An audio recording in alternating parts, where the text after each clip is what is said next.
I find it very selfish that women who have reached menopause do not allow their husbands to have a second wife, somebody younger than you.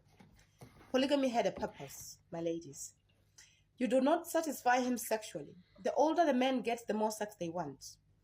And women, once we've reached menopause, sex is no longer a very big thing. It's no longer interesting as it used to be. But for your husband, in Botswana, there is a saying that says, a man in his 70s can still make a young girl of 20-something pregnant. But for you as a woman, your time comes to an end. So it is very selfish that when you don't want it, you think he doesn't want it too. Allow him to have a second wife. Polygamy is not for every man. You need to be emotionally intelligent. You need to be financially stable. This is why most men prefer to cheat, because it is cheaper to cheat than to have a second wife. Thank you, my sister from Botswana. Thank you. She said polygamy has a purpose.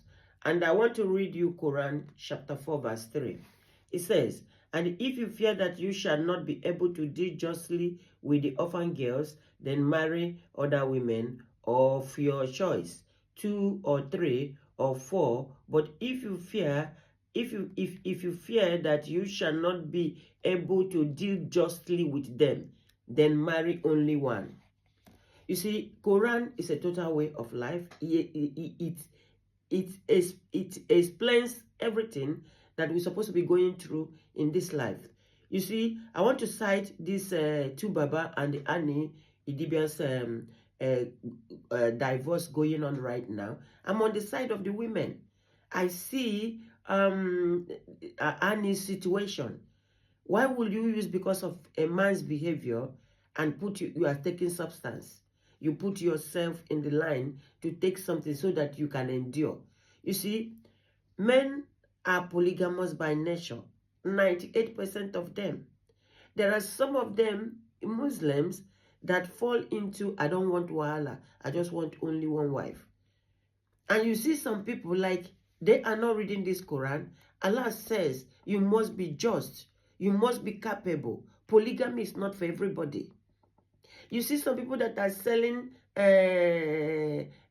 bread. Somebody that is doing bricklayer, having 4 wives. No, that is not what Allah says. He said, if you are capable, and a woman, you know that your husband is capable, and he wants to go into it, you don't need to buy yourself over it. You don't need to buy yourself over it. I wish when I was younger, I read Quran. Honestly, you tropicalize your mind. You don't need to put into so much emotion when you meet this kind of two Baba, this kind of two-face. If you meet a man like Two-Face, you don't need to, and you love him, you want to stay with him, you don't need to put so much emotion around him. Oh, he fine, na fine man, na this, na that. Yeah, leave it, just let him be. Because for you bring out a heart that will make you to cancel anything that is not working in your life. And you want to sit there as a married woman, you can just sit there. But you don't need to buy yourself. It's just that this other religion are not teaching this. It is not possible. Now, somebody like Tubaba has so many children with so many women. And he's a Christian. They are not teaching this. They are not teaching these guys this. You need to teach guys this. 98% of the men cannot stay with only one woman. And the women are on your side. For your sanity, for your well-being. Think about this. Thank you, my sister from Botswana. Thank you for educating us. See you on my next video.